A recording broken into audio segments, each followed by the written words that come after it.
Hello everyone, today it is the E major scale. I'm going to demonstrate the scale one hand at a time, both hands, and talk about some important technique tips and share some of the journeys I've seen with many students on how sometimes they play the scales incorrectly. And hopefully what I've observed and help students will help you. But before we go any further, please check out the C major scale if you haven't, especially if you have not played a scale before.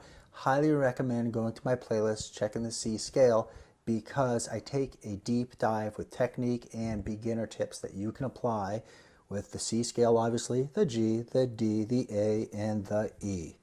All right, right hand first, let's look at blocks. We have 1, 2, 3.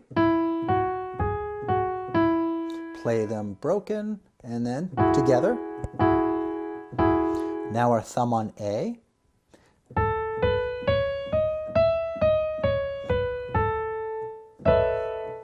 Blocked. And I want to share this right away so I don't forget. A lot of learners, if they haven't played many raised keys yet, this gets tricky. And the reason it gets tricky is they're playing on the edge. As you can tell, it's common sense, but we're brains or music, we're thinking so many different multiple levels of intelligence, where the forefinger is obviously not as long as the middle finger, so that's why we need to bring in to compromise. And these are good things to think about when you're playing really, really simple, so you're conditioning the correct way to play. I'm going to demonstrate the scale, and then I'll just talk about a few quick tips before we go to the left hand. 2 counts, 3, 4, and...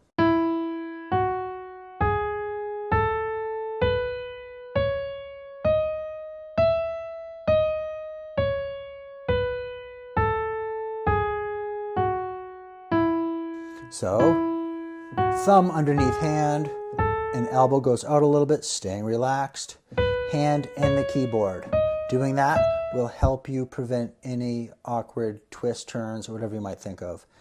Moving to the left hand, we are going to mention this first. Listen, if you're getting value out of my content, could you hit the like button, because then it helps other awesome people like you. Thank you so much. The left hand, we're going to think of blocks of 5.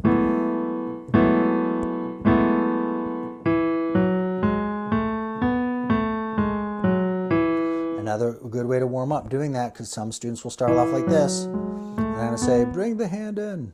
And then the second block is a block of 3, and the middle finger goes to the C sharp.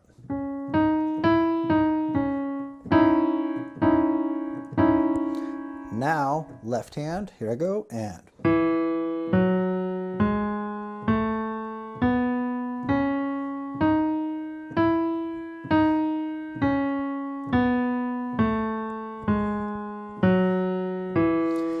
If you can play this pretty effortlessly, that's a good sign that you're ready to go with both hands. And I do bring up a lot of tips. You can come back and revisit the video, but keep this in mind. If you want to improve, it's more than just notes and fingerings, okay?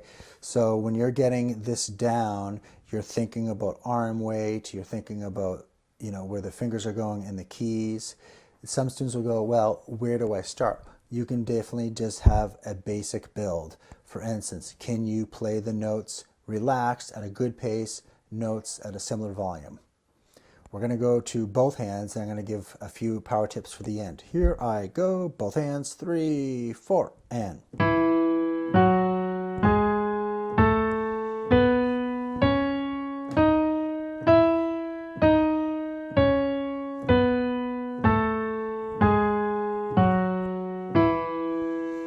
All right, I'm going to do it again and talk through it like the other scales. Here I go. Right hand, focus first. Now left. Left again.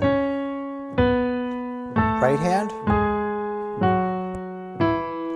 So those who are new, my style saying right hand focus, that's the point where our brain is shifting on where the fingers are changing keys. All right, so a few things. The student says they got the notes down, they have the fingering, but when they put both hands together, it doesn't work. So what do you think's the problem? Definitely probably going too fast. The other one is this key, the key of E, might be new for you, so there's a different pattern. You might play, and you can hear that doesn't sound like a major sound quality, so you probably naturally will fix that, which is really good. You're using your ear. I would suggest spending time with one hand at a time, going slow. And guess what? Don't always practice the same thing for that first 5 minutes when you have that warm up. Go to, in this case, E scale. If the E scale is new to you, then I would suggest after a small teeny warm up, your brain is fresh, go to the E scale. If we only know the C and G really, really well, but we learned D, when you come back to D, in this case, obviously E, you're not going to have that skill. A lot of learners like to go and just enjoy what they can do, which is awesome, but when you're practicing, you don't always want to sound good. That's how you improve. So day 1, you're a little sloppy, and then day 4 or 5, you're more consistent, and so forth. And by the way, just when I say day 12, day 20, it doesn't mean we're playing faster, it's just we're getting more coordination. I hope this video helped. Please leave a comment below. I love feedback. That's why I'm here to help you guys, and more soon. Bye for now.